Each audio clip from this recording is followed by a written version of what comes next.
Hey, this is Meredith Elliott Powell, and welcome to another episode of Thrive, Turning Uncertainty to Competitive Advantage, the show where we dive into the steps, discuss the strategies, everything that you need to know to turn all of this uncertainty into your competitive advantage. And today I have none other with us. We have a guest, Viveka Von Rosen, who is the LinkedIn expert, co-founder, and I love your title of Chief Visibility Officer for Vengresso. Welcome to the show.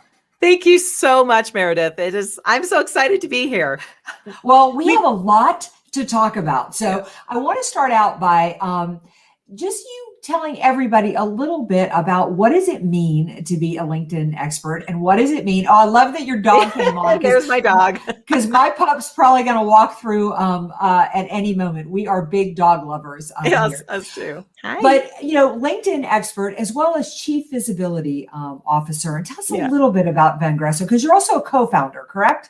Yeah, exactly. So I've been teaching and training on LinkedIn for the past almost 17 years. And I was a solopreneur entrepreneur for the first 13 years of that. And about 4 years ago, actually, I was so sick of LinkedIn. I was kind of like, I'm done. I'm like, I can't do another profile. And about that time, Mario reached out and said, hey, I'm thinking of creating a company and having a bunch of, LinkedIn and social selling experts be a part of it. What do you think? And I thought, no way. But then I thought about it a little bit more and I thought, okay, so if there's other people involved and I don't have to do everything myself and I can focus on what I do best, then maybe I'll consider it. So we all got together and some of the other names involved were good friends of mine or people I admired, which I still do. The three remaining co-founders and myself,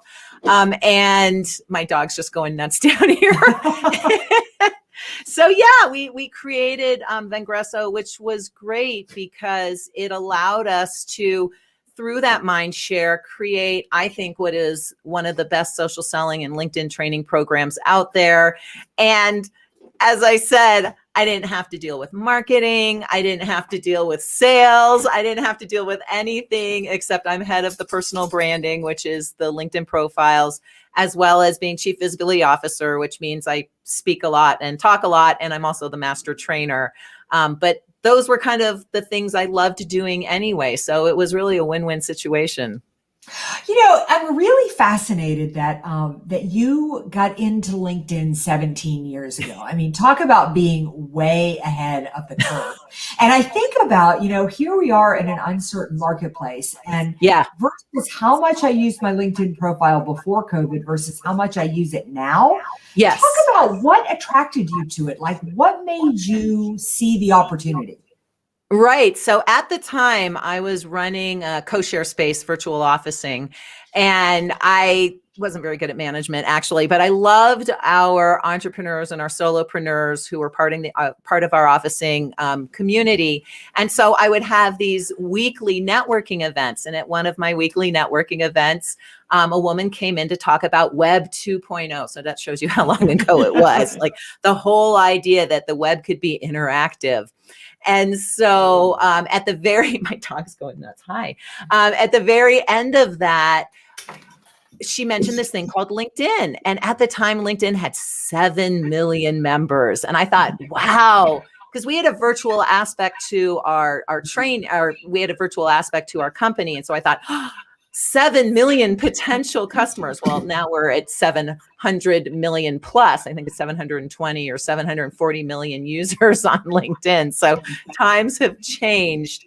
But that was my introduction. And really, I just thought of it as a sales and marketing tool. I just thought, here's a really cool sales and marketing tool I can use to promote my business. And about a year after that, I was able to quit my day job, thank God, and start LinkedIn to Business, which was my company for then the next however many years until we started Vengresso. So your first book that you wrote, you came out talking about LinkedIn and branding, right? The first book was LinkedIn no, that was the second book. LinkedIn, no. What was my first book? LinkedIn in 1 hour a day. And yeah, like no one at the time, because I started writing it in 2010 and it came out in 2011. No one was like had an hour a day for social media. So I'm like, Wiley, can we like call it something else? But it was part of the hour a day series. So, oh, well. Yeah. So no one buy it because it's like 110 in social media years. Like it's completely, but it was marketing. It was branding, marketing. And then in 2016, my friend Dana has a little publishing company, and the 101 Ways is her series. And she said, will you do 101 Ways to Rock LinkedIn? So we did. And then 2020 happened and she said, hey, I think we need to update this. So we did update it. Of course, LinkedIn, it always does this to me. Like LinkedIn has something against me. So we just published it. It just on March 31st became available. And LinkedIn has now, added a whole bunch of cool new features. So it's almost 100% up to date. So tell us, what are some of the biggest mistakes you see people make with LinkedIn? Yeah, the biggest mistake I think people make is still seeing LinkedIn as a resume and just having their resume on there. And it's great if you're looking for a job, but even if you're looking for a job, you need to think of your LinkedIn profile as a resource. It is a resource to the job seeker or to the employer. But for those of us who are in marketing and sales, it is a resource to our buyers. And we really have to consider our LinkedIn profiles more as sales pages, well-branded sales pages, whether you're a solopreneur, entrepreneur, or you've got a company with 10,000 people in it. I believe every single person should have that well-branded profile to promote and build credibility around the company. And that's just step one. So, I think it's funny. I mean, every day I was on there trying to connect to some people today and they don't have their pictures on there, or the last time they updated it was, 6 months ago or something. Yeah. How vital and how important is LinkedIn in today's marketplace? It's crucial. I mean, especially with the pandemic. Like McKinsey did I always want to say it's a report, but they did a blog article at the end of 2020, and they had interviewed a bunch of B2B salespeople, B2B buyers, and said, hey, are you going to go back to the old way once the pandemic lifts and we can go back to business as normal? We all know there's going to be no as normal. And they said, no, we're good. We're good with this. We're good with not traveling every weekend. We're good with working at home. We're good with not having like constant trade shows and conferences and site visits. We're good with this. Even products and services, $500,000 or more, they were good with doing most of the work virtually online. And a big component of that, of course, is LinkedIn. So 83% of people, I think I forgot to say the number, 83% of B2B sales buyers or B2B buyers said, no, we're good with this. So our B2B sales people and all salespeople really have to learn how to use LinkedIn effectively. And they're not. I mean, there's still so many people who, to your point, they don't have a profile picture. They don't have the banner. Their profiles are resumes, not resources. They don't understand how to create that buyer-centric presence. And I think it's absolutely crucial for all businesses, B2B or B2C. So assume that I have checked the boxes. I've got I've got the right profile. I've got the right banner. I've got a great photo, great professional photo. Where do I go from there? What does it mean to use LinkedIn correctly? Well, the second thing, and this hasn't changed, but people still don't do it correctly. When we were doing conferences and trade shows, we would never run up to someone, shove our business card in their face and say, hire me, hire me, hire me. But isn't that what everyone does on LinkedIn? Like raise your hand if you have an inbox full of, hey, want to connect? And you know for a fact the second you connect, you're going to get thrown on their newsletter without your permission, or they're going to be sending you a follow-up email on how they can help you generate leads or how they can help you close business or how they can help you with whatever. They haven't bought you a drink first, right? They haven't warmed up the relationship. They have not earned the right to sell to you yet. And unfortunately, a lot of companies are saying, hey, you got to get on LinkedIn. Good luck with that. And these poor salespeople and business owners and entrepreneurs and marketers are like, okay, I got my resume up on LinkedIn. I guess I'm just going to start connecting to a whole bunch of prospects and start pitching my wares. And of course, no one's going to respond to that positively. And then you have the mistake of a lot of people automating the process, which goes against LinkedIn's end user agreement. It can actually really hurt your brand, and it just turns people off. So what you want to do, to answer your question, what you want to do is start to develop that relationship, start those conversations. A great way to do that is to share content that's helpful and valuable, just not a constant sales pitch. And another great strategy or tactic is to find your prospects on LinkedIn, see if they're busy engaging, see if they're sharing content, and start engaging on their content. So see if they're sharing posts, lives, articles, newsletters. There's all kinds of great different types of content that your prospects can be sharing. Not everyone will, probably only like 20 or 30% will be, but of those 20 or 30%, you can start engaging, commenting on, sharing images, sharing links, asking questions on those comment section within that media, and build that top of mind awareness. So when you do reach out and ask for an invitation and to connect, they're a lot more likely to accept it. At which point you still don't share, try to book a meeting to sell your stuff. At which point you then ask them a question, ask them about their points of pain, provide them with resources, free resources that might be helpful to them, videos, blog posts, podcasts. If you don't create content, it's okay. You can be a curator of other people's content, probably not your competitors, but other people on LinkedIn. And that helps to build that KLT factor, that know, like, and trust factor. As our friend Bob Berg says, all things being equal, people do business with people and refer the people they know, like, and trust. It was true 20 years ago. It's true today. And so build that KLT factor, earn the right not only to invite them to connect, but then to ask for their time in a meeting. But don't jump right into it. I think that is one of the second biggest mistake I see people doing. You're talking about the fact that, as Bob Berg says, we do business with people we know, like, and trust, all things being equal. Well, how much is it? Let's talk about the flip of that. So there's me reaching out and connecting, but what do I need to be doing from raising my profile? Yeah. Because, the thing is that when I started out in selling, talk about dating myself, pretty much I had been known in our community, right? If I was head of the chamber or chaired the United Way campaign, everybody knew me, and therefore I could get indoors. I don't have that luxury anymore. The world I live in is global. How do I get people to know me, to like me, to trust me? I think that comes down to sharing good content. And like I said, I know you're a rabid content creator, but not everyone is, especially our salespeople. It's okay. You can curate other people's content.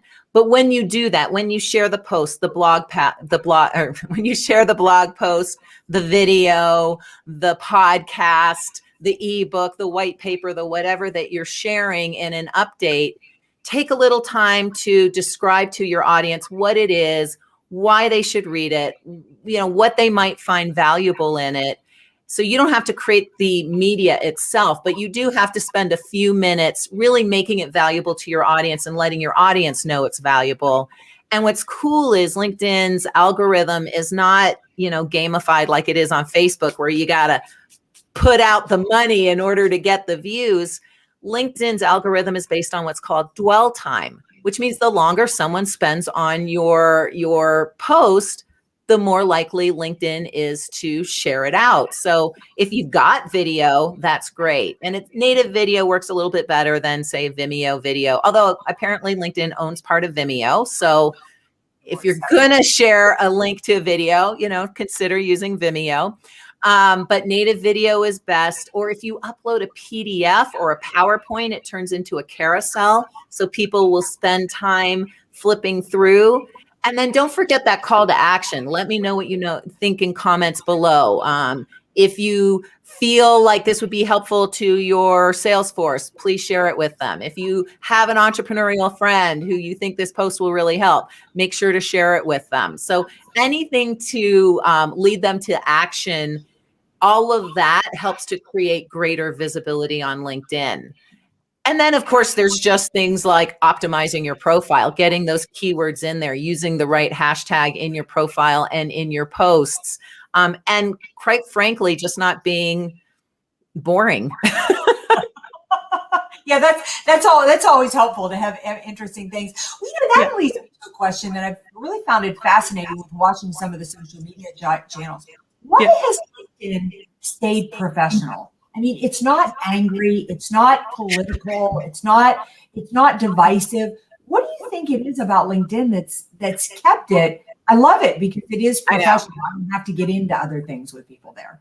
Well, exactly. And it's funny because all the other socials have tried to create business, side business channels, and it just doesn't really work, especially for the B2B professional. Yeah, I think LinkedIn just found its lane and stayed in it. Now they have added a lot of different features that that they obviously saw, oh, Facebook has, live video and Instagram has these stories and Twitter has this. And in fact, they're coming out with a version of Clubhouse, the audio only social media place. So they've got their eye on the different features, but they understand that their sweet spot is business. And I mean, Microsoft bought them, right? So and of all those, of all the companies, Microsoft is probably more business focused than, Apple or whatever. And anybody else. All right. So put your book back up there and I want you to give us your top 3 to 5 strategies. The book. I'll give you 3 to 5 strategies and 2 more that just came out that aren't in the book. Great. So yeah, as I mentioned, buyer-centric profiles, branded banner images, great photo that looks like you now, post or during, a pandemic. So if your hair is longer or you've grown a beard or you've gained 50 pounds or you've lost 50 pounds, then, have a photo that looks like yourself because we're doing a lot of Zoom meetings. So you want to be recognizable. And this has nothing to do with the book, but when you have Zoom meetings with your clients, please turn on your video. Yes. That's a whole other topic. But besides those tips, which we've already shared, there's the headline section, which most people just have title at company, because when you're creating your profile, especially for the first time, and if that was back in 2007, that's literally what it said, title at company. But you get 220 characters to tell people who you help and how you help them. So you want to utilize that full 220 characters or as much as possible. And if you want to see what that looks like, just go to my profile. I think I've used 221. It's a little bit much, but I'm literally the LinkedIn expert on LinkedIn. That's my LinkedIn and Twitter and YouTube and everything handles. So it's great. It's a great profile. I would suggest people going to it because you could really look at it and learn a lot. Thank you. Thank you. And then added to that, there's this new name pronunciation tool, but it's 10 seconds where you can tell people about who you are and who you help. So I think mine says something like, hey, Viveka Von Rosen with Chief Visibility with Ingresso. We help B2B customers create more quality and qualified conversations. So that's great because now people can hear your voice. Now you can only add name pronunciation on the mobile app, so make sure you've got the mobile app. But above the fold now, you've already focused on your buyer, how you help them. And that's immediately going to be more interesting to them than, you're a 21 plus years experience, member of the President's Club, blah, blah, blah. No one cares about that yet.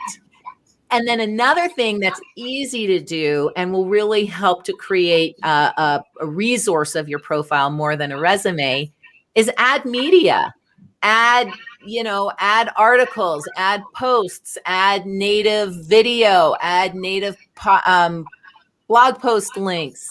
You can upload a PDF or a PowerPoint, but you can add 3 will show. And then more than that, again, will turn into a carousel in what's called the featured section, which is not quite above the fold, but close enough. So that's another thing that's easy to do that I recommend people do. And then finally for this podcast or for this live anyway, you're going to want to expand upon your about section. And this is where if people even have anything, it's the old summary section. It's, experience, 25 years of blah, blah experience and the blah, blah. And no one's going to click on that. But the first 3 lines are going to show. So what you want to do is put a sentence in there that grabs the attention of your buyer. And after that, when you have their attention, they're going to go, oh, I want to learn more about that. And they're going to click on the see more or the read more. And that will expand out to the 2,000 characters where you can expand upon who you help, how you help them, bring in testimonials, talk about other clients like them that you've helped, put a call to read or call to action to look at the information below, put your contact information if you're comfortable doing so. There's a lot that you can do with that about section, but it doesn't help at all if no one clicks on read more or see more. So that first one needs to be a question or a statement that really kind of grabs at the heartstrings or focuses on the point of pain of your buyer persona. And I guess it didn't go without saying, because I'm going to say it, know who your buyer is, right? Know who you serve, and don't try to serve everybody on LinkedIn. Have some pretty specific buyer personas and speak to them. Will you not sell to those other people? Maybe, maybe not, but you've got a much better chance of converting your prospect to a buyer if they can recognize themselves in your profile. It's so interesting. In essence, what you're saying is make your profile kind of about your buyer. I mean, everything that they need to look at and say, I need that. I'm interested in that. That's intriguing. It's things that would pull them in rather than trying to the fact that nobody does care how many years experience I have and those types of things. It is hard to believe, but we are coming to the end of this podcast. I have 2 last questions for you. Number one is, how do people find you? How do they get a hold of the book? Because I think it is so important to get LinkedIn right now. I mean, I think even if we quote unquote go back to normal or whatever it's supposed to look like, this is the world we live in now. But the second question is what's your biggest piece of advice for people looking at a year, once again, where we have no idea what's going to happen? What will happen with our taxes? What will happen with economies opening back up? Will we go back to work full time? Will we stay in our houses? What's your biggest piece of advice? And then how do people get a hold of you? Yeah, don't make any or contribute to any prediction articles. No, I'm kidding. I contributed to so many prediction articles in 2019, and it was embarrassing. Not a single one of them. I would say, first of all, if you pivoted, and a lot of people had to pivot, I would say almost all of us had to pivot in 2020, make sure that pivot is represented in your profile. If you haven't touched your profile in over 2 years, then chances are it's misrepresenting what you're doing. So make sure that you are representing how you help people and how you pivoted to help people in 2020 and beyond. The other piece of advice, follow LinkedIn's blog. They're always coming out with new features right after I publish my book. There's a cool new one called Video Cover Stories. It's only available on your mobile app, but you can go to someone's profile, and if you see an orange ring around their face, kind of like Instagram, if you click on it, you can actually see them give a 20-second. So the audio is 10 seconds, but you can see them give a 20-second visual sales pitch. Of course, it should be focused on how you help and who you help, obviously not I'm a blah, blah, and I do this and I do that. And I make it about you. And yeah, if you want to find me, just literally Google LinkedIn expert. My LinkedIn profile should be one of the first things that shows up. And I have my book. I believe it's the first thing that you'll find in the featured section is a little post about the book. And then from that, of course, you can just get it, or just Google 101 Ways to Rock, but rock LinkedIn, because otherwise all her other books will show up. But if you have 101 Ways to Rock LinkedIn, look for the one with the black cover, because the one with the white cover is the old one and you don't want that one. You want the brand new one. Viveka, thank you so much for being here today, giving us all these great ideas of what we need to do with LinkedIn. Vengresso redid my LinkedIn profile, and boy, it had not been updated in a long time. So much better now and getting me so much more traction. So I really want to thank you for being with us today, and thank everybody for tuning in for another episode. We'll see you next week, 1:00 Eastern, with another guest and another set of strategies of what you need to do to turn all of this uncertainty into your competitive advantage. See you next week.